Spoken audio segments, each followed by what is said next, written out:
3절 이는 왜냐하면 예수 그리스도께서 하나님의 아들 예수 그리스도께서 하나님의 영광의 광채시요 또 그 본체의 형상이라 알려주시는 거죠. 눈에 보이지 않는 영존하시는 하나님의 형상이 이 땅에 드러난 거죠.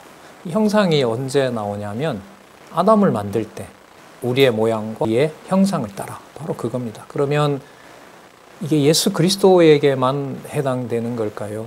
진리의 말씀을 함께하는 지체들에게도 적용이 되는 말일까요? 그러니까 성도나 가족이나 주위에 있는 사람을 하나님의 영광의 광채와 본체의 형상으로라고 생각만 해도 함부로 대할 수가 없게 되죠. 이 말의 깊이를 우리가 어느 정도 담고 있다면, 그래서 저는 이제 궁금하긴 해요. 우리가 일상 교제 가운데 그냥 뭐 농담이나 지식 교환이 아니라 실제로 진리 안에서 교제가 하나님의 영광의 광채와 본체의 형상이라는 이런 개념으로 이게 성경에 나오는 개념이니까요.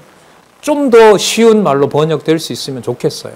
앞으로 그렇게 하고 싶고, 또 이번에 여호와 개념이 들어가 있는데 참고로 그 여호와 개념이 들어가 있는 성경을 좀 적극 추천하고 싶어도 제가 할 수가 없는 게, 구약 성경의 순서를 지금 유대인들이 보는 성경을 쓰셨어요. 그분이 이른바 그 편집 구조가 우리가 보는 개역 성경 구조가 아니에요. 우리가 보는 개역 성경 구조는 종교개혁 때 편집이 되거든요. 그런데 그 내용은 유대인들이 보는 순서이기 때문에 구약 순서가 우리하고 다릅니다. 그래서 제가 그 참고는 여러분들이 하시더라도 이제 신약의 여호와 개념을 이제 살린 그쪽에만 이제 강조를 드리기 때문에 그 말은 결국 앞으로 성경 번역이 바르게 되는 일도 남아 있다. 이건 뭐 반드시 히브리어, 헬라어, 더 나아가서 라틴어까지 번역 참조한다면 고전어에 어느 정도 식견을 가진 전문가들이 좀 필요한 상황입니다. 네, 자, 좀 딴 얘기고요. 다시 와서 하나님의 영광의 광채시요 그 본체의 형상이시라. 그래, 이건 여러분 우리가 평가하기 전에 여러분과 저를 포함해서, 성도님들과 저를 포함해서 그리스도의 몸된 교회의 본질이 바로 이렇게 드러나고 있는 거잖아요. 그렇죠?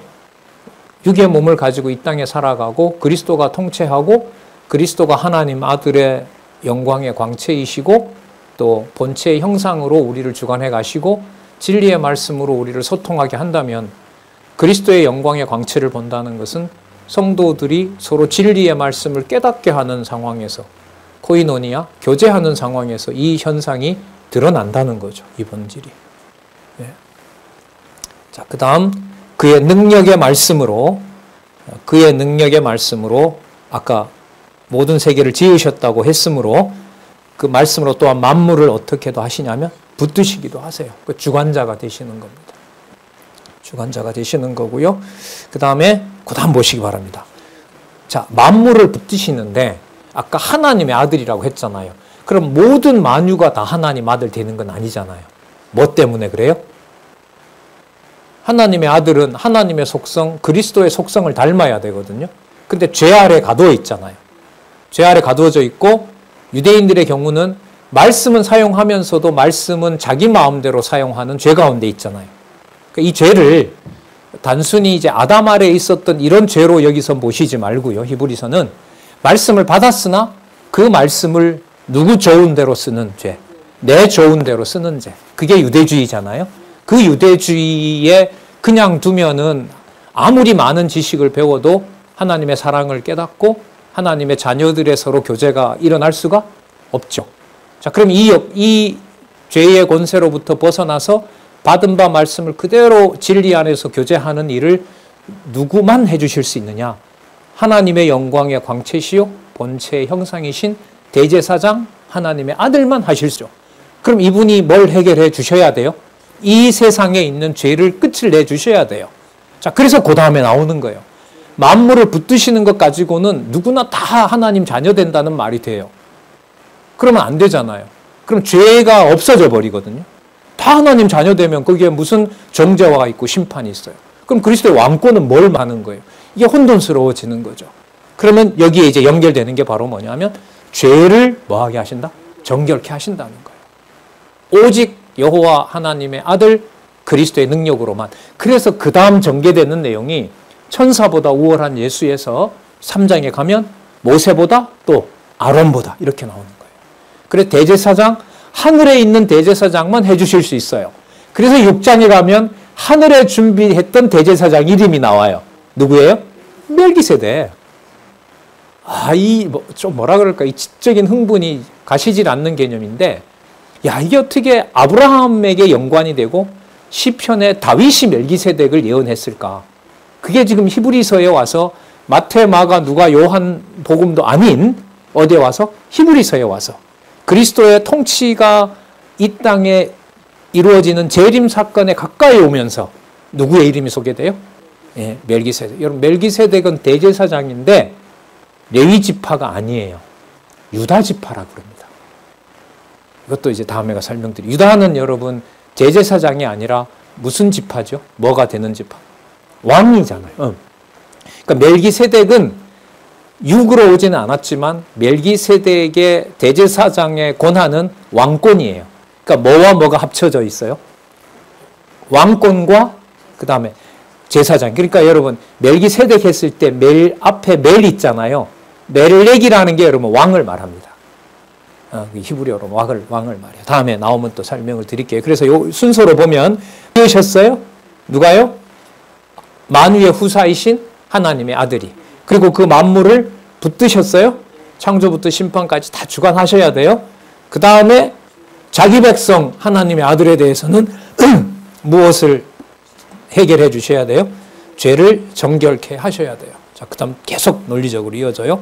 죄를 정결케 하는 일을 하시고, 자, 그럼 죄를 모든 죄를 다 해결하신 분이니까 이분의 통치는 지상에 있는 어떤 레위 지파가 하는 방식으로는 가능한 것이 아니죠. 어디에 속해야 돼요?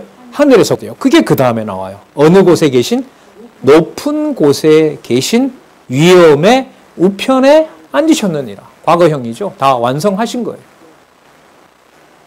신약의 죄만 없앴을까요? 신약교의 시대만 없앴을까요? 그러면 아담부터 때까지도 다? 예. 안 왔는데도요? 예. 안 왔지만 이분은 아까 소개를 하잖아요. 혈통으로 다윗의 자손을 말하는 게 아니라 무엇을 유업으로 받은? 만유를 유업으로 받은 언제부터 존재하는 분? 창세전에 존재하는 하나님의 아들. 그 본체의 형상이시기 때문에 높은 곳에 계신 위엄의 우편에 앉으셨다는 이 말씀은, 위엄은 통치거든요. 통치인데 아까 죄를 정결케 했으니까 죄의 권세도 뭐 한 거예요? 끝을 낸 거죠. 죄의 권세도 끝을 내신 거예요. 그러면 아담도, 노아도, 아브라함도 그 당시에 육의 몸으로 보면 오기 전이지만 누구와 통치하는 누구의 지체가 된 거죠? 그리스도가 통치하는 지체가 된 거죠. 그래서 나중에 11장에 가면 모세를 소개하기를, 출애굽기는 안 나와요. 히브리서를 가지고 보는 거예요. 모세가 자신의 영달을 왕궁에서 취하는 것을 모세가 좋아하지 않고 그리스도와 함께 형제들과 고난받는 것을 더 좋아했다는 말을 11장 이후에 가면 나오는 거예요. 그러면 그게 아브라함이나 모세만 얘기할까요? 믿음의 약속을 받은 모든 구약의 그 약속의 자손들을 다 통칭할까요? 다 통칭하고는 개념이에요. 그래서 그 증인이 허다하게 많은 거예요. 그러니까 수백 명의 수천 명의 사람들이 전부 누가 통치하시는 교회로 존재했었다? 그리스도가 통치하는 교회로 존재했었다.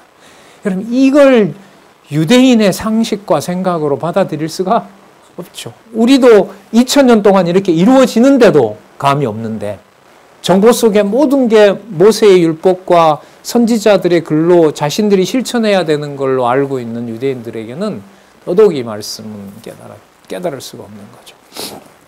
자, 높은 곳에 계신 위엄의 우편에 앉으셨느니라. 자, 그래서 아까 그 요약했던데 그리스도 시대에 그리스도가 이 땅에 오셨고 그 실체는 누구의 아들이고 하나님의 아들이고 만유의 상속자고 창조자가 되시고 창조자가 되심으로 하나님의 영광의 관체이시고 본체의 형상이시고 그가 죄를 정결케 하시고 그 다음에 그가 하나님 우편에서 영원히 지금도 통치하고 있다. 그럼 여러분 이 내용 속에 구약 전체가 다 들어있죠. 다 들어있어요. 이게 여러분 성경 신학에서 페이지를 연결해 놓은 거고 이제 아주 간단하게 그 논리적 연결성만 중심으로 해서 간결하게 저술해 놓은 내용이 9882페이지입니다. 그게 이제 다음 세대들에게 자, 요 내용 속에서 구약 전체를 보는 것처럼 개념 하나하나에서도 성경이 전부 하나님의 말씀으로 통일되는 연구들이 풍성하게 일어났으면 좋겠습니다. 그래서 말씀드리는 것처럼 개념 하나를 통해서 성경 전체를 통하여 여호와의 존재와 능력을 증명하는 방식의 공부는 무엇인가다. 이렇게 알려드렸잖아요. 강론집은 문장을 연결해 가면서 이제 설명한 거라면은 무엇인가는 이제 그런 걸로. 율법과 제그리군에도 그런 면에서는 어떤 거냐 하면 그 무엇인가가 각각의 개념들 하나하나를 성경 전체와 연관시켰다면 각각의 개념들을 조합을 시켜요. 율법과 죄와 은혜라는 개념을 연결을 시켜요.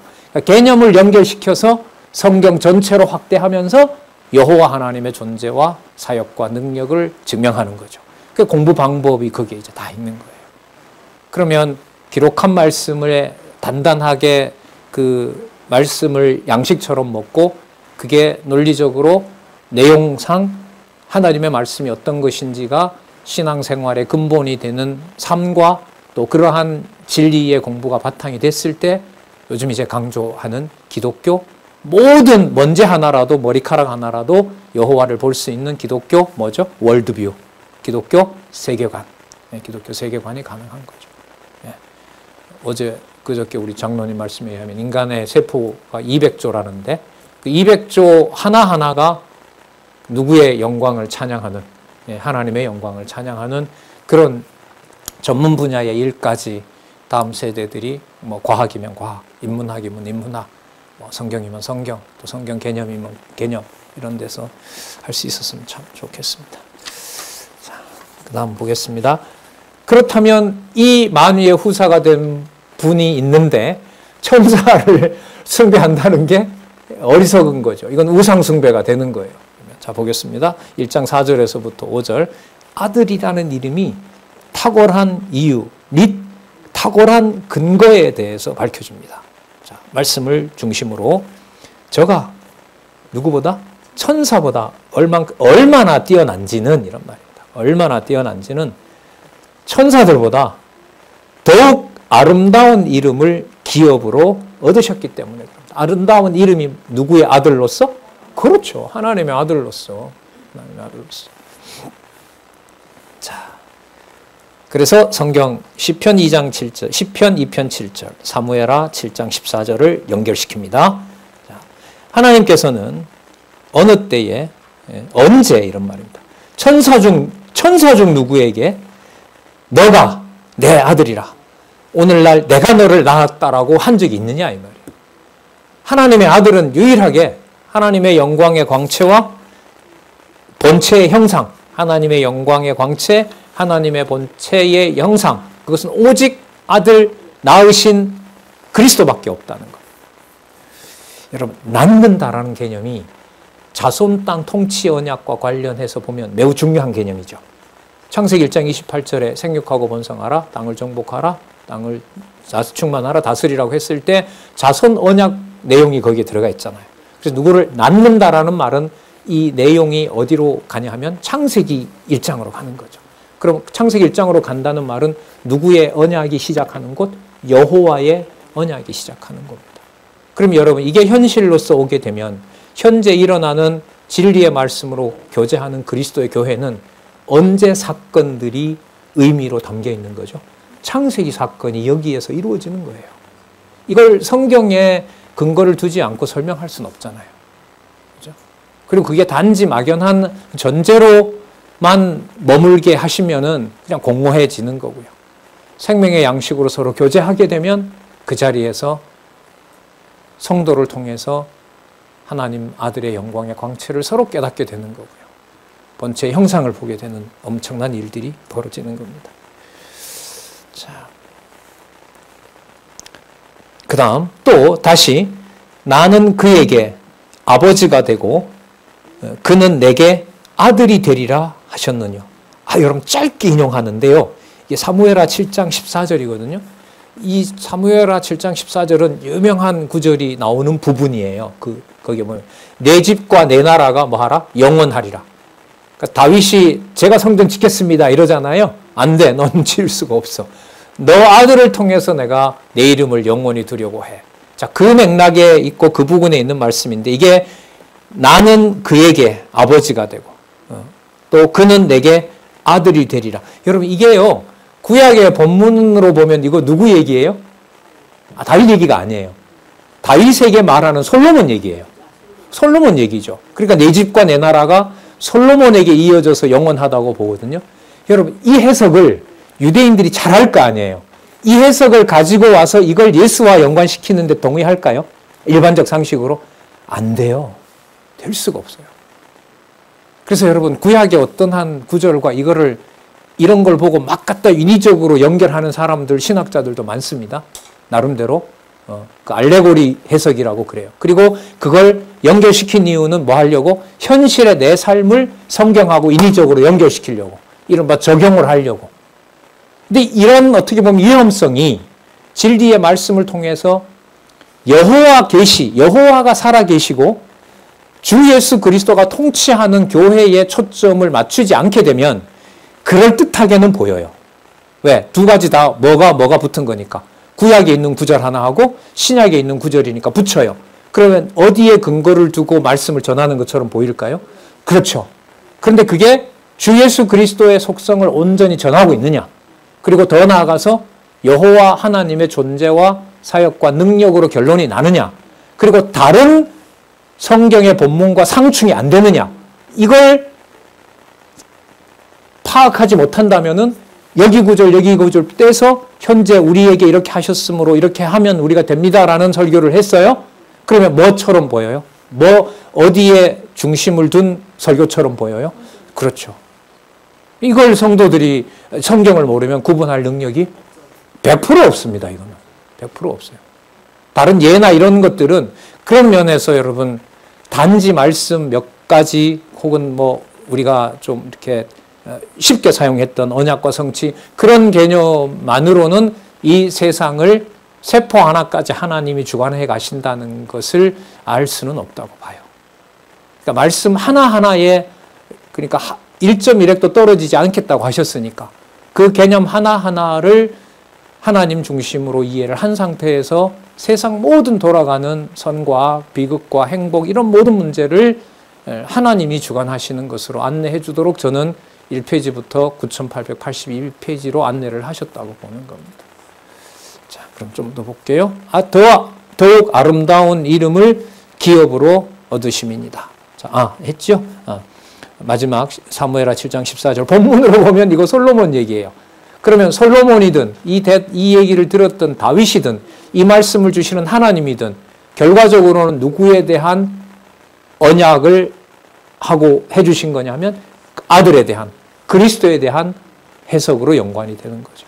그러면 예수님 이 말씀이 연결이 되죠. 모세의 글과 시편과 선지자의 글에서 누구를 가리켜? 나를 가리켜 했을 때는 솔로몬이 예수님 이게 아니고요. 솔로몬이 들어가 있고 다윗이 들어가 있는 모든 사건 자체가 그 의미의 핵심이 누구를 예고하는 거다? 그리스도를 예고하는 거다. 그러니까 솔로몬이 그리스도를 예표하는 것도 맞아요. 다윗이 그리스도를 예표하는 것도 맞아요. 그 다음에 세 번째는 다윗과 솔로몬을 그리스도가 된다는 의미에서도 그것도 그리스도에 대한 예표가 돼요. 다윗은 아브라함을 만난 적이 있어요? 없어요? 없어요. 다윗은 1000년대 사람이고 아브라함은 2000년대 사람이에요. 공간과 시간으로 보면 혈통으로만 1000년이 이어진다는 것 뿐이지 그들이 아브라함과 다윗이 만나서 우리가 여호와의 자손이다 확인한 적도 없고 확인할 수도 없어요. 하지만 아브라함은 아브라함대로 누구에 대한 예표가 돼요? 그리스도에 대한 예표가 돼요.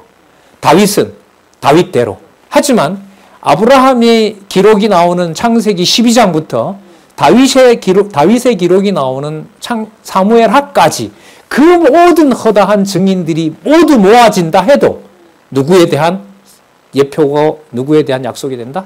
그리스도에 대한 메시아에 대한 약속이 되는 겁니다. 여러분 그러면 각자에게 주신 분량 따라 그리스도가 통치하는 하나님의 자녀로서 사는 권세와 그와 똑같은 진리의 말씀을 가지고 살아가는 그때그때마다 하나님의 방식대로 주시는 진리의 말씀을 가지고 살아가는 성도들의 교제와 그 함께 서로 희생하고 또는 봉사하고 서로 그렇게 진리 안에서 생활하는 것이 그 전체 사건이 누구 중심에서 여호와 계시가 될까요? 여호와 중심에서 여호와의 계시가 되는 거예요. 우리는 모이면 잘 지내고 싶어요? 잘 안 지내고 싶어요? 말 한마디 해도 따뜻한 말 하고 싶죠. 당연한 거 아니겠습니까? 가정도 안 그렇겠어요? 그런데 그게 어디까지나 누가 원하는 방식이에요? 우리가 원하는 방식이죠. 에덴을 만들었으면 사단에게 맡기면 안 되죠. 안 그래요? 수십억을 생육하고 번성하게 했으면 심판하시면 안 되죠. 골라낼 건 골라내야죠. 아니죠. 다 맡겨버리죠. 그렇잖아요. 그리스도를 세상에 보내셨으면 이 세상에 어느 정도는 그리스도를 따라오게 하셔야죠. 아니잖아요. 그리스도 입에서 나는 세상에 뭘 던지러 왔다? 불을 던지러 왔다. 화를 던지러 왔다. 이게 여호와께서 여호와의 방식으로 서로가 서로를 이른바 연대하는, 연결시키는 바로 여호와의 방식인 겁니다. 그러니까 교회 내에서 이러한 그리스도의 통치를 깨닫지 못하게 되면, 이러한 깨달음이 없게 되면 지극히 개인 중심으로 가게 되고 내 신앙이 좋아야 되고 말씀은 듣는 것이 나에게 뭔가 유익하게 되고 이쪽 방향으로 가는 거죠. 그런 면에서 정확하게 알려주는 이 일은 그런 면에서 매우 중요한 일이 되는 겁니다. 자, 시편 제일 먼저 그 구약 근거가 등장하는 부분이니까요. 시편 2편 7절, 사무엘하 7장 14절의 말씀으로 하나님의 아들을 낳았다고 했을 때 천사 보고 말한 적은 없다. 자, 그래서 천사는 하나님의 아들이며 하나님의 영원한 통치자인 그리스도와 비교할 수 없는 종이다. 자, 1장 6절에서부터 9절까지 천사들과 아들의 인물을 비교해서 누구의 이름의 탁월함일까요? 네, 그렇죠. 하나님의 맏아들 예수 그리스도라는 이름의 탁월함을 밝혀줍니다. 그러니까 이 진리를 받았지만 이제 타락해가는 유대교의 지체들에게 유일한 믿음의 주는 바로 모세도 아니고 천사도 아니고 모세도 아니고 아론의 방식도 아니다. 그게 하나님 섬기는 게 아니다. 사도들이 보내준 편지를 읽는 것에서 각자 있는 그곳이 바로 성전이 된다. 그리고 자신의 봉사가 하나님 앞에 제물이 되는 것이고 성전은 여러분이 함께 진리 읽는 그곳이 성전이 된다. 그리고 그 고난은 누구를 드러내는 핵심적 사건이 된다. 십자가에 죽으시고 영문 밖에 나가서 돌아가셨잖아요. 그리스도가. 그죠? 예루살렘 밖에 골고다에 가서 죽으셨으니까 어떤 곳에서 영문 밖은 이런 면에서 보면 세상 사람들이 속해 있는 세상 안에서 고난받는 각각의 장소로 보시면 돼요. 대한민국이든 아프리카든 중국이든 어디든 간에 세속 국가가 영적인 거룩한 주의 성도를 죽이는 그 자리가 바로 뭐냐면 바벨론이고 거기가 소돔과 고모라고 그 다음에 그게 골고다라고 보시면 되죠. 누구의 고난이 함께하는 곳? 그리스도의 고난이 함께하는 곳. 자, 그런 의미로 그곳에서 유대인들과 진리 투쟁을 해나가게 하시는데 기록한 말씀을 그대로 받게 해주셔야 가능하다. 그런 면에서 우리에게 벌어지는 이 말씀의 풍성한 사건은 역사상 어디와도 비교할 수 없는 일이 여러분 현재 우리에게 일어나고 있습니다. 참 마음 같아서는 이렇게 강론을 안내하는 분이 저뿐만 아니라 우리 교동에도 많은 지도자들, 안내자들이 좋은 넉넉한 여건에서 말씀을 듣고 주중에 뭐 할 수만 있으면 오셔서 이제 말씀 확인하고, 근데 뭐 줌까지 이제는 하나님께서 열어 놓아가지고 시공의 제약을 받지 않고 해주시는 것도 감사한 일이죠. 자, 보겠습니다. 자, 6절 또 여기 나오네요. 뭐라고 얘기하세요? 예수님을 맏아들이라고 얘기하네요. 그 로마서에 가면 장자라고 얘기를 하죠. 자, 맏아들을 이끌어 세상에 다시 들어오게 하실 때에 하나님의 모든 천사가 저에게 뭐 한다? 천사가 경배하지. 천사를 아들이 경배하는 건 아니지 않느냐. 7절 또 천사들에 관하여는 그는 그의 천사들을 바람으로 그의 사역자들을 불꽃으로 삼으시니라 하셨느니라. 그러니까 맏아들의 사역자가 부리는 종이 누구냐 하면 천사라는 거죠. 예. 그러니까 우리가 말씀을 말씀으로 깨닫게 하는데 하나님이 누구를 써요? 천사를 써요. 그럼 천사에게 막연해요? 실질적인 사건이에요? 실질적인 사건이라고 말하고 싶은데 잘 안 나오죠. 그럼 예를 들어 드릴게요. 요한계시록에 하나님의 심판이 일어나는 거 천사들 빼고는 설명이 안 됩니다. 낯들고 있는 자들, 맞죠? 3분의 1 죽이는 자들, 그 다음에 그 악의 영들과 싸우는 자들, 전부 다 누구예요? 그리스도가 백마탄 그리스도가 부리고 있는 사역자들인 거죠. 그럼 이스라엘과 하마스 전쟁의 결과와 상관없이 하나님의 정한 뜻을 교회에 이루시기 위해서는 누구를 써요? 천사를 쓰는 거죠. 1900년 전에만 썼을까요? 어떤 전투에서는 우리나라가 이겼고, 어떤 전투에서는 중공군이 이겼고, 어떤 전투에서는 교회가 몰살당했고, 어떤 곳에서는 보호를 받았어요. 누가 역사하는 일이죠? 하나님의 부리는 천사가 하는 일입니다. 천사, 막연한 얘기가 아니에요. 그런데 우리가 여기에 관심을 갖지 않게 되는 이유는 하나님이 정하신 대로 진리의 말씀으로 그리스도가 주관하는 일을 누가 분명히 돕고 있다? 천사를 통해서 하나님이 그때그때마다 돕고 있다는 이 확신은 있죠. 왜? 약속되어 있으니까. 그죠? 하지만 그 천사가 우리에게 말씀을 주는 건 아니란 말이죠. 그런 어디까지나 뭐예요? 수종자예요. 수종자예요. 예를 들면 여러분 그 선교 현장에서는 많은 일들이 벌어집니다. 필리핀의 어떤 선교사님 얘기를 들었는데, 너 이 지역에서 안 나가면 너 죽이겠다고 권총을 이마에다 갖다 대는데 한번 쏴봐라 이러는데 당겼는데 방아쇠가 불발된다라는 거예요. 그건 천사가 한 일이 맞을까요? 아닐까요? 자, 그럼 이렇게 물을까요? 그거 하나님 한 일일까요? 아니면 잠시 기계가 고장 났던 걸까요? 그때 그 다리가 다친 건 내가 길을 가다가 잘 넘어진 거지. 그래서 내가 안면 골절도 되고 이빨도 나가고 내가 잘못 걸어간 거죠. 권사님 맞아요? 미치겠어요? 내가 했다고는 할 수는 없고 하나님 했다고 하기에는 뭐 그것까지. 그럼 이 개념에서 하나님이 하신다라는 개념을 히브리서를 통해서 볼 때 천사 개념이 들어오는 거죠. 하나님의 누구? 사역자. 잡아줘. 완전히 잡아서 다치지 말게 해야지. 그건 여러분 우리 생각이죠. 히브리서로 보면 보호하시려면 유대인들도 건전하게 되고 이방도 건전하게 되어서 교회가 점점 진리 안에 단단해져야죠. 유대인이 득세해서 교회를 엉망으로 만들지 말게 하셔야죠. 그러나 천사는 자기 마음대로 못해요. 누가 시키는 일만 해요? 그리스도가 시키는 일만 하세요. 그거 요한계시록에 확증이 돼요.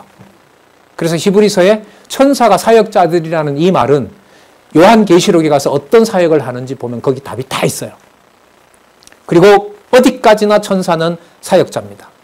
무너졌도다 바벨론 할 때도 그리스도가 무너지게 하고 거기에 하나님의 사역자들을 쓰신 것이지. 예수님 나중에 그 재림하시고 마지막 심판할 때 요한계시록을 보면 뭐예요? 하늘의 군대 쓰시잖아요. 예수님도 그 얘기하셨잖아요. 빌라도가 야, 내가 놓아줄 권세도 있고 너를 죽일 권세도 나에게 있다. 예수님의 반박은 무슨 소리냐? 내가 지금 12영, 12영은 12사단, 어마어마한 군대를 내가 불러서 저 나를 대적하는 자들을 내가 못 칠 줄 아느냐. 다만 이것은 아버지의 뜻을 이루는 것이고 너를 그 자리에 세워둔 것도 하나님이 그렇게 하시는 것이다. 그러면 이때 하나님께서 적절하게 천사들을 통해서 사역자들을 통해서 사역을 하는 거죠. 그래서 우리가 천사 부정론자는 아닙니다. 그리스도의 통치가 확고하기 때문에 그때마다 하나님께서 주권적으로 교회를 보호하시는 것이 믿어지기 때문에 거기에 종으로서 그 천사를 인정하는 것이고, 그렇다고 해서 천사를 뭐 하는 거예요? 숭배하지는 않죠, 우리가. 하나님이 정해놓은 대로 하나님이 쓰시는 거니까. 우리 방식대로 쓰는 건 아니에요.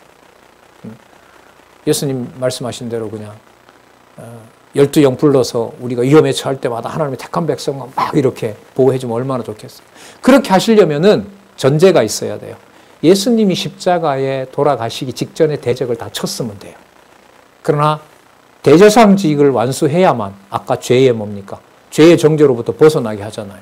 피 흘림이 없으면 누가 제속해 줍니까? 예수님 거기서 안 돌아가셨으면. 단순한 사실이지만, 그래서 십자가 고난에서 천사라도 손댈 수 없는 누구의 뜻이 먼저다? 아버지의 정하신 뜻이 먼저다. 자, 계속 볼게요. 7절, 또 천사들에 관하여는 그는 그의 천사들을 바람으로, 자, 바람도 사역자들이 하는 거예요. 그의 사역자들을 무엇으로? 불꽃으로 삼으시느니라 하셨으며, 자, 그렇게 하셨으므로 8절, 누구에 관하여는? 아들에 관하여는, 아까 맏아들 말하는 거죠. 아들에 관하여는 뭐가 나와요? 아들을 뭐로 불러요? 천사보다 높다는 걸 증명하기 위해서 구약 성경 시편 45편 7절에 나오는 이 개념을, 45편 6절에 나오는 하나님이여 주의 보좌가 영영하며 주의 나라의 홀은 공평한 홀이니이다라고 다윗이 여호와를 보고 찬양한 것인데, 그 실체는 누가 받는 찬양이었다? 아들이 받는 실체였다. 아까 솔로몬이 내 나라와 내 집이 영원하리라고 하는 게 누구 얘기였다? 아들에 관한 얘기였다. 그럼 예수님 얘기하신 대로 시편의 모든 인용이 누구에게 초점이 맞춰지죠? 아들에게. 여러분, 이 감각이 발달하면은요, 우리 학생들이 학교에서 공부하는 모든 지식과 정보 내용들이 누구로 연결된다는 감을 잡을까요? 누구의 존재? 여호와의 존재. 자기에게 있는 행불행의 사건들이 누구의 존재와 연관이 될까요? 일단 그리스도의 죽음과 죽음에서 즐거움을 드러내셨다는 그리스도와 연관되는 세계관으로 간다고요. 그럼 여러분, 이게 연결을 시킨다는 것은 여러분, 기록한 말씀을 뭐 해야 돼? 연결시킬 수 있는 내공이 그야말로 필요하거든요. 네. 그런데 한마디로 계속 끊어서 뭔가를 들었는데 이게 연결을 하기가 어렵죠. 그리고 우리나라 시험제도 수능이 전부 바보로 만들잖아요. 그러니까 최고 점수를 받은 1등이 유학을 가서 그 수업을 하잖아요. 여러분, 제가 철학 공부했는데 최고 우수한 성적으로 이제 철학을 공부하고 갔어요. 그럼 외국 가면 어느 정도 돼 있는 거잖아요. 우리나라에서 제일 잘하는 성적이니까. 아니요. 처음서부터 다시예요. 그야말로 텍스트 요약부터 시켜요. 근데 우리 초등학교부터 특히 고등학생들이 무슨 책 읽고 요약하는 거 그런 거 안 해요. 왜? 열 몇 과목 시험 쳐야 되니까. 그래서 제가 옛날에 제가 논술을 이렇게 학생들한테 가르쳤던 적이 있었는데, 제가 그런 시험 문제로 이렇게 논술을 한 적이 있어요. 이게 이제 성경 공부하고도 관계가 되는 건데, 성경에서 배운 거죠. 첫째 시간 뭐 했어요? 그러니까 국어 했어요. 두 번째 시간은 사회 했는데요. 세 번째 시간은 세계사 했는데요. 뭐 배웠는데? 세계사는 그 프랑스 혁명 배웠어요. 그 다음에 사회는 뭐 배웠는데? 우리나라 뭐 경제가 뭐 안 좋고 뭐 경제지표 이런 경제 과목 들었어요. 첫 번째 시간에는 뭐 국어 시간에 이런 내용 배웠어요. 그럼 그 세 가지를 연결 한번 해봐. 네. 그 이런 문제가 이제 논술이 되는 거예요. 논술은 논리적인 수로잖아요. 서술이잖아요. 그러니까 각각에 떨어져 있는 것들을 내가 관심 사항에 맞춰서 뭐 하는 거죠? 연결시키는 거죠. 그게 여러분 마태복음 다음에 마가복음 다음에 누가복음 다음에 요한복음, 그리고 강론지 페이지가 1페이지부터 9882 쭉 연결되는 데서 이게 논리적 연결이라는 말은 성경에서만 가능한 거구나. 반대로 성경의 논리적 연결성을 배우면 만나는 개념을 연결시켜서 누가 살아계신 것으로 본다? 예, 하늘에 계신 하나님의 존재를 증명해 주는 것으로 바탕이 된다. 그러면 세상 모든 만물을 연결시킬 때도 자기 이해관계에서 연결시키겠어요? 하나님 깨닫는 쪽으로 연결되는 길이 열려 있어요. 두 후자로 열려 있죠. 그래서 다음 세대들에게는 우리 부모들이 가진 여러 가지 여력으로 제가 볼 때는 이른바 교육과 관련해서 여러 가지를 많이 저는 일단은 좀 보여줄 필요가 있다고 봐요. 우리께 전부는 아니잖아요. 그죠? 우리 시스템이 다 좋은 건 아니잖아요. 그래서 옛날 대안학교 하면서 애들 우리 여기 주관하신 우리 나곤사님도 여기 계십니다만은 역사 유적지에 가서 맨날 뭐 맛있는 것만 먹으러 가지 말고 이 자리가 수백 명이 죽었던 자리다. 이 자리에 그 기록들이 있으니까요. 우리가 여기에 와서 맛있는 거 먹고 여기서 즐기고 하지만 이 자리가 외세에 대항하기 위해서 수백 명이 이 자리에서 참수당한 자리다. 여러분 그 제주도가 그렇거든요. 제주도가 역사 유적지 개념을 빼고 보면 관광지지만 어디 가도 거기에 피 흘리지 않는 곳이 없는 데거든요. 우리 거기 계획하다가 코로나 왔죠. 다시 걔들이 다 이제는 청년이 돼가지고 청년들도 모아서 다시 하면 좋죠. 그런 프로그램. 그 역사 교육이라고 할 수가 있겠죠. 뭐 세계관 얘기하다가 끝까지 갔는데 자 다시 돌아와서 볼게요. 아들에 관하여 누구라는 호칭으로 연결시켜요? 하나님. 그러니까 아까 솔로몬이 누가 되고 하나님의 아들이 되고 하나님 아들이 누가 돼요? 하나님 아들의 신분이 누구 호칭을 받게 돼요? 하나님 호칭이라고. 그러니까 누가 부른 거냐 하면 다윗이 여호와를 불렀는데 다윗이 불렀던 그 여호와는 결국은 누구이신 거예요?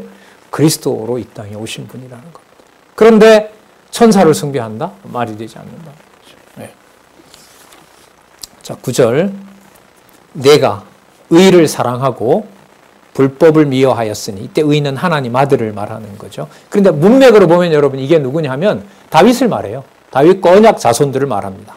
언약 자손들. 내가 의를 사랑하고 불법을 미워하였으니 그러므로 하나님 곧 너의 하나님이 즐거움의 기름을 내게 주어 그 메시아로 삼으신다는 거죠. 내 동료들보다 뭐하게 하셨다? 더 뛰어나게 하셨다. 그러면 일반적인 유대인들, 이스라엘 백성들보다 뛰어난 자가 누가 되신다는 거죠? 하나님의 아들이고 그 하나님의 아들의 호칭은 다윗이 뭐라고 불렀다 이미? 하나님이라고 불렀다. 하나님 불렀다.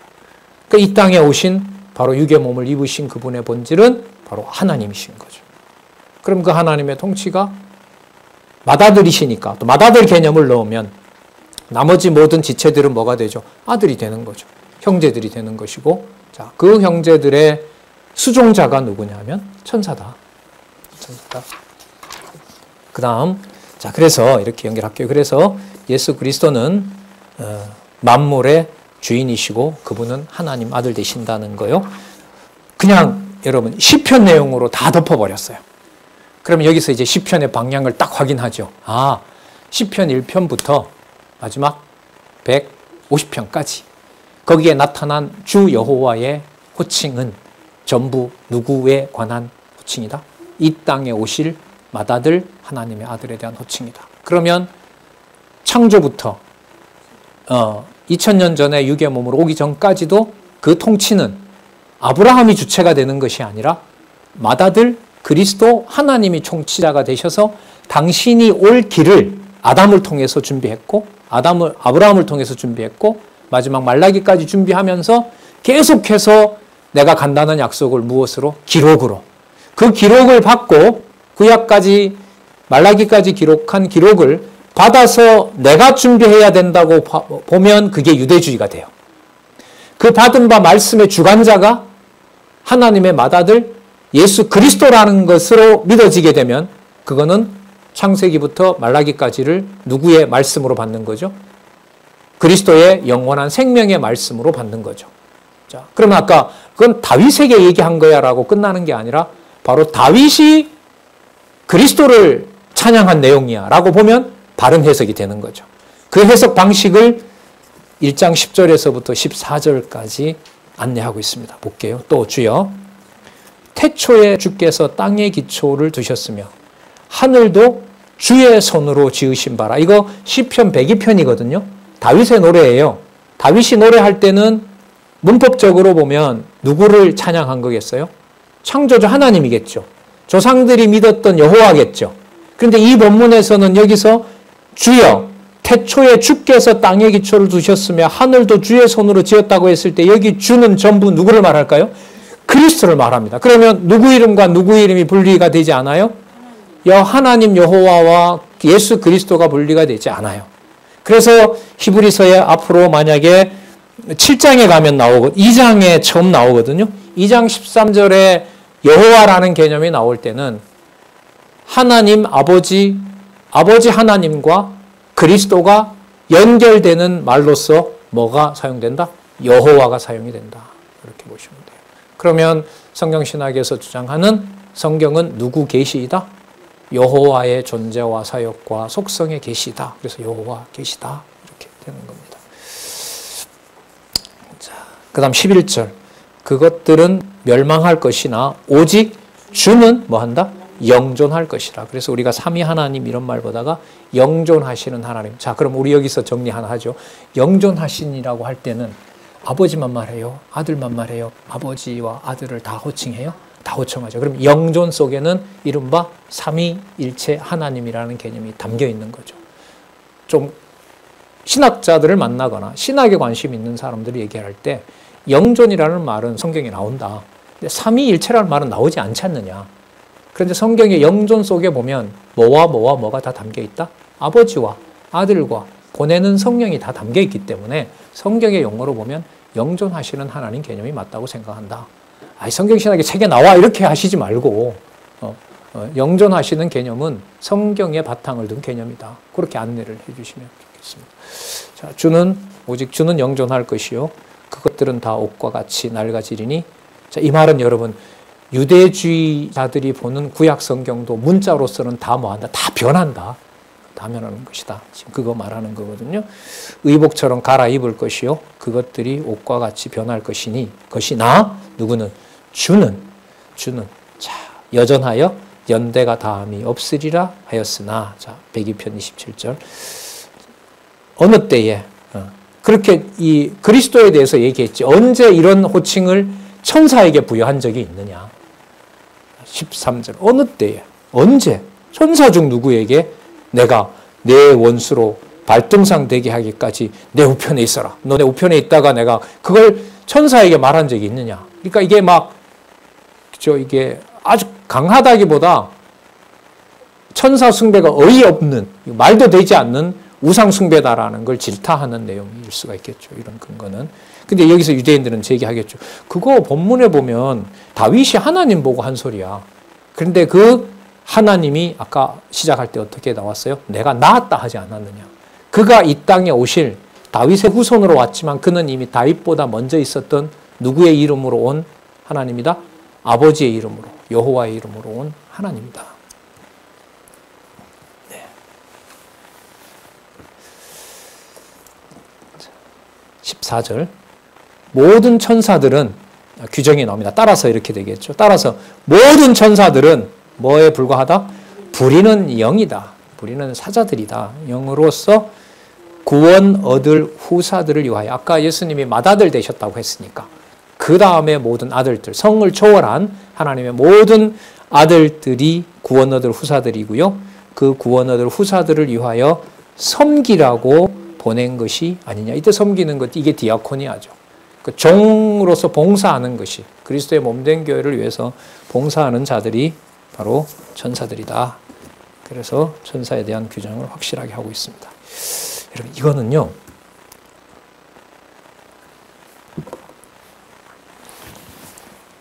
공중권세 잡은 자도 보이지 않는 악의 영들이죠. 하나님의 부리는 사자들인 거죠. 그러니까 이게 천사들이고 한데, 유대인들이 천사 숭배하는데 악한 천사를 숭배하진 않았을 거 아니에요. 그러니까 누구 중심의 천사를 만드는 거예요? 그러니까 누구를 도와주는, 우리를 도와주는. 그런데 엄격하게 말하면 이 천사들은 하나님이 보실 때 뭐예요? 악행을 저지르는 자들도 있고 또 뭐예요? 선행을 저지르는 자도 있어요. 하나님이 어떤 용도로 쓰시는지에 따라서 달라지는 거죠. 악의 공중권세 잡은 자들이 사용하는 악의 영들은 그리스도의 몸된 교회를 세우는 것이 아니라 뭐 하려고? 허물려고 하겠죠. 그런데 그 모든 악한 영들, 그 다음에 선한 영들, 이 통치 권세를 누가 쥐고 있다? 그리스도가 쥐고 있다는 거죠. 그리고 교회에 어떤 해를 가하더라도 그 이른바 666이라는 게 여러분 성경 신학에서는 악한 영들과 악한 사자들 세상 권력이 하나로 된 게 666이거든요.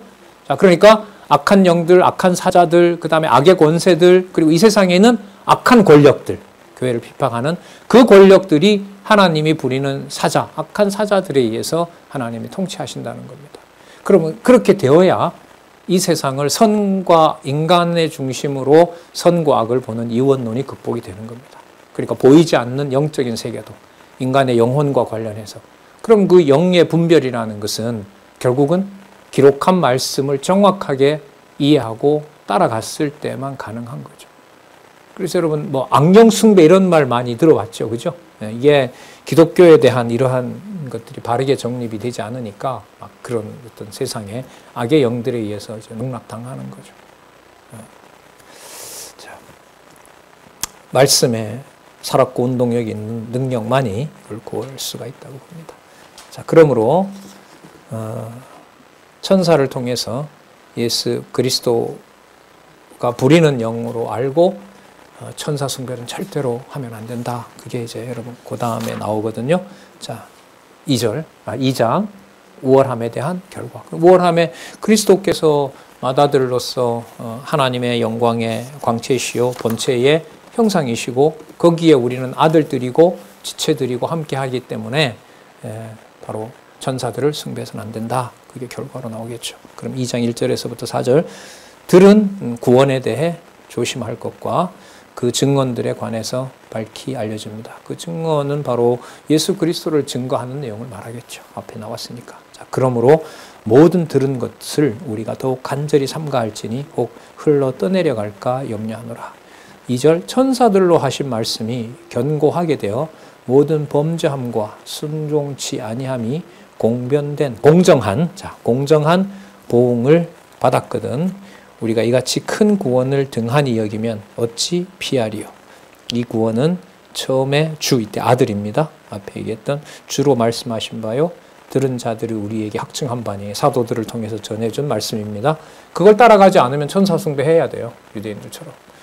자, 하나님도 표적과 기사들과 여러 가지 능력과 및 자기 뜻을 따라 여기 보세요. 성령에 나누어 주신 것으로서 저희와 함께 증거하셨느니라. 천사를 쓰긴 하지만 주체는 누가 나눠 주시는 거죠? 성령이 나눠 주시는 거죠. 그렇죠? 그러면 여기 영존하시는 하나님 속에 뭐가 다 나와요. 성부, 이른바 성자, 그리고 성령이 다 나오는 겁니다. 그럼 천사를 여기에다가 비교하면 돼요, 안 돼요? 절대로 안 되는 거죠. 그런데 아까 2절에 보면 천사들로 하신 말씀이라고 나오죠. 자, 9085의 세 번째 단락에 위에서부터 세 번째 줄.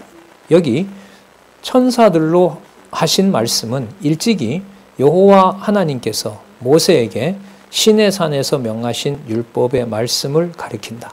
그러면 요거는 부분을 잘못 해석하기 때문에 모세에게 하나님을 이른바 여기서 말을 이제 잘해야 되는 거죠. 하나님을 대신해서 천사가 와서 일을 했으므로 누구를 숭배할 수가 있어요? 천사를 숭배할 수가 있는 거죠. 여기서 빗나가는 거예요. 성경에도 이게 나오니까 천사들로 말미암아. 그리고 고린도전서에 가면 아담과 하와 사건을 통해서도 거기서 천사가 관여가 됩니다. 그리고 우리를 지으실 때 천사가 관여했다는 표현도 있습니다. 그럼 그럴 때 그리스도는 인정하지 않아요. 그리스도가 가르치신 말씀이 전부라고 주장하는 사도들의 말씀도 듣기 싫어요. 그런데 예수가 그리스도라는 사실은 승천한 걸 본 사람들은 믿고 싶어요. 하지만 전적으로 모든 것을 그리스도의 통치권으로 인정을 하고 그리스도가 세워놓은 제자들이 보내는 말씀은 따라야 되는데 그건 듣기 싫어요. 그러니까 예수를 그리스도로 증거는 하면서도 실질적인 생활은 내 의를 통해서 내 능력으로 구약에 있는 여러 가지 율법의 조항들을 지키는 거죠. 그러니까 누가 세워놓은 법을 누구 마음대로 쓰는 거죠.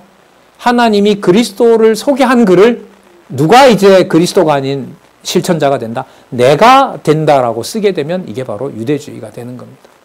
여러분 이러한 틀에서 사람들이 자기 능력으로 벗어날 수 있을까요? 없을까요? 없습니다. 이걸 고민해 보시는 것이 중요하죠. 적어도 이 정도는 내가 하고 있는 게 아닌가. 적어도라는 기준도 참 애매모호하지만은요. 그러나 일체 그리스도의 지체들, 그리스도의 형제들은 하나님의 능력과 하나님께서 주시는 생명의 말씀으로 아까 여기 성 나누어 주신 것, 이걸 우리가 은혜라 그러고 은사라고 그러죠. 자, 그거에 함께 한다. 자, 그래서 아까 천사들로 하신 말씀이라고 했을 때 천사들은 어디까지나 천사가 말씀한다는 의미가 아닙니다. 천사 여기 보면 천사들로 하신 말씀, 그러니까 천사들을 사용해서 하신 말씀이고 천사는 수종자이지 천사가 주체가 될 수는 없는 겁니다. 자, 그러니까 천사들을 사용하긴 하지만 그 천사가 경배 대상은 절대로 아니다. 자, 그리고 그 말씀을 그 2절에 보시면 천사들로 하신 말씀이 경고하게 되어 모든 범죄함과 순종치 아니함이 공변된 보응을 받았다. 그러니까 천사들을 통해서 하나님의 말씀을 전달해 주라고 했고 그 전달된 말씀이 공정한 심판을 해서 의와 불의를 심판한 일이 일어났다. 자, 그리고 결과 우리가 이같이 큰 구원을 등한히 여기면 어찌 피하리요. 그러니까 천사들을 통해서 하나님의 말씀을 전해줬는데 그 말씀을 받고 우리에게 그리스도가 큰 구원을 이루어 주셨다고 확신을 한다고 해서 그 말씀을 전달해 주는 천사를 숭배하는 것은 아니다. 여러분, 이 내용도요, 요한계시록에 보면 상세하게 나와요. 어떻게 나오냐면 그 하나님의 명을 가지고 온 천사가 너무 무서우니까 요한이 거기서 무릎을 꿇어요. 무릎을 꿇고 경배하려고 했을 때 그 사자가 뭐예요? 경배하지 말라 그래요. 경배하지 마라. 나는 그리스도도 아니고 나는 하나님도 아니다. 나는 단지 사자일 뿐이다. 말씀을 전달하는 사자일 뿐이다. 그 1장에서부터 나옵니다. 2장부터인가요? 주의 사자들에게 분부하여 가라사대 1장 초부분부터 나옵니다. 자, 그때 그 사건이 나오죠. 사도 요한이 무릎을 꿇고 경배하려고 하니까 하지 말라 그래요. 하지 말고 나는 부리는 종이다. 이 구원은 처음에 주로 말씀하신 바요. 주께서 말씀하신 바요. 그것을 들은 자들인 우리에게 확증했고 4절에 보시면 누가 나눠주신 것이다? 성령께서 나눠주신 거다. 성령, 그리스도께서 아버지로부터 보낸 영. 요한복음 14장 26절. 메모해도 되겠죠? 14장 26절, 15장 26절. 요한복음. 그 성령은 따라서 누구와 누구를 뺄 수가 없다. 아버지와 그리스도와 연결을 반드시 해야 된다. 하지만 천사는 아니다. 계속 보겠습니다. 자, 그러면 그리스도가 십자가에 죽으셨잖아요. 그리스도가 십자가에 죽으신 것은 이루어진 사건으로 보면 육의 몸을 가지고 패배한 것처럼 보이잖아요. 그죠? 그런데 그걸 이제 성경은 악의 세력에게 그리스도가 패배한 것이 아니라 대제사장으로서 완벽을 완성하기 위해서 아버지께서 준비해 놓으신 제물인 거죠. 그런 면에서 눈으로 볼 때는 천사보다가는 뭐예요? 낮아 보이고 힘이 없는 것처럼 보이지만은 그 힘없는 그리스도가 이 유대인들에게는 이게 천사를 숭배하는 이유가 예수님이 뭐예요? 처참하게 죽었거든. 그 상황을 지켜봤단 말이에요, 다들. 그러니까 누구를 주 하나님이라 부르는 게 불가능해요. 승천한 것도 본 사람도 있지만 그리스도가 처참하게 죽는 것도 봤잖아요. 그런데 그 그것도 어디에? 십자가에. 그 십자가는 어떤 표시예요? 저주의 표시거든. 그것도 이방인에게. 저렇게 처참하게 죽은 그리스도의 이미지를 생각하고 그리스도를 하나님 이름으로 부르기가 불가능합니다, 이건. 불가능해요. 그리고 어쨌든 여기 있지 않고 부활했고 또 승천한 것을 봤거든요. 그걸 본 사람들은 믿는 거죠. 하지만 그가 육의 몸으로 와서 처참하게 찢겼던 것을 누가 준비한 하늘의 영원한 제사의 성전과 제물 되신 사건이다? 아버지 하나님, 여호와 하나님이 준비한 제물과 영원한 하나님이 받으시는 바로 성전 제사라는 사실이 그리스도 죽음에서 그걸 볼 수가 없는 거예요. 그러니까 보이지 않는 말씀을 전달해주는 누구를 숭배하게 돼요? 천사를 숭배하는 일이 벌어졌던 거죠. 자, 그걸 지금 설명하고 있는 겁니다. 자, 그래서 요한복음의 내용이 중요합니다. 그리스도가 죽으시는 내용이 누구에게로 가는 내용? 아버지께로. 왜? 그분이 본래 하나님이신 대로 귀천하시는 내용. 자, 이렇게. 예. 자, 이렇게. 하나님이 우리의 말한 바 장차 오는 세상을 천사들에게 복종케 하심이 아니라 오직 누가 어디 증거하여 가로되 사람이 무엇이간데 주께서 저를 생각하시며 인자, 아들, 인자가 무엇이간데 주께서 저를, 인자를 권고하시나이까. 여러분 여기 인자라는 말은 이 땅에 무엇으로 온다는 거죠? 사람의 몸으로 오신다는 거죠. 그럼 사람의 몸으로 오니까 단순 논리로 보면 누구보다가 힘이 없는 것처럼 보여요? 천사들보다가. 말씀 딱 갖다 주는 그 천사의 권위보다가는 작아 보이잖아요. 그게 이제 유대인들이 걸려 넘어진 거죠. 자, 7절. 저를 잠깐 동안 천사보다 못하게 하시며 그러나 영광과 존귀로 관씌우시며, 아까 나왔었죠. 하나님의 영광의 광채라고 아까 나왔습니다. 영광과 존귀로 관씌우시며 만물을 그 발 아래 복종케 하셨느니라 하였으니, 그리스도의 죽음 사건이 그리스도의 왕직과 또 제사장직을 완수하심으로 죄의 권세, 죄가 요구하는 걸 다 지불하면서 죄의 권세를 다 끝을 낸 사건이 십자가 사건으로 보면 그 십자가 앞에 모든 세상의 악들이 뭐 하는 사건이죠? 무릎을 꿇는 사건이라는 거예요. 그걸 천사에게 시킨 적이 있냐는 거예요. 없다는 거죠. 천사가 성육신 했단 말 들어보셨어요? 카톨릭은 막 만들어내죠. 막 천사가 뭐 해서 막. 자. 만물로 저에게 복종케 하셨은즉 복종치 않은 것이 하나도 없으나 지금 우리가 만물이 아직 저에게 복종한 것을 보지 못하고 오직 우리가 천사들보다 잠깐 동안 못하게 하심을 입은 자, 곧 죽음의 고난 받으심을 인하여 영광과 존귀로 관쓰신 예수를 보니 이를 행하심은, 자, 누구의 은혜로? 하나님의 은혜로 말미암아. 자, 모든 사람을 위하여. 이때 모든은 여러분 모든 종류를 말합니다. 유대인이든 이방인이든 믿을 모들 자, 모든 사람을 위하여 죽음을 뭐하다? 맛보려 하심이라. 경험한다, 참여한다라는 말입니다. 육의 몸을 입고 이 땅에 오셔서 그렇게 하신 것이다. 자, 좀 중간에 좀 끊기가 뭐해서 시간 가는 줄 모르고 했는데 1시간 하게 됐는데 3분 더 하고 1시간 채우겠습니다. 자, 9절 다시 볼게요. 자, 오직 우리가 천사들보다 잠깐 동안 못하게 하심을 입은 자. 자, 못하게 입은 자. 어떻게 되셨냐면 죽음의 고난을 받으신 거죠. 자, 이게 사람들이 보고 유대인들이 보고 그 장면에 얽매이게 되면 누구를 숭배해요? 천사를 숭배하게 돼요. 그러면 이 글을 기록하는 목적은 그 다음 내용을 알려주려는 겁니다. 영광과 존귀로 관쓰신, 그러면 만물의 후사가 되시는 분, 만물의 통치자가 되시는 분, 창조주가 되시는 분, 영광과 존귀로 관쓰신 누구? 예수. 예, 예수. 이때 예수는 천사들보다 우월하시고 그리스도로 오신 예수를 말하는 겁니다. 그리고 예수는 이 지상에 있어서 불리던 이름이죠. 그죠? 그럼 지상에 오셨지만 그의 본질은 영광과 존귀니까 누가 되시는 분? 하나님이 되시는 분. 이를 행하시면, 자, 나오죠?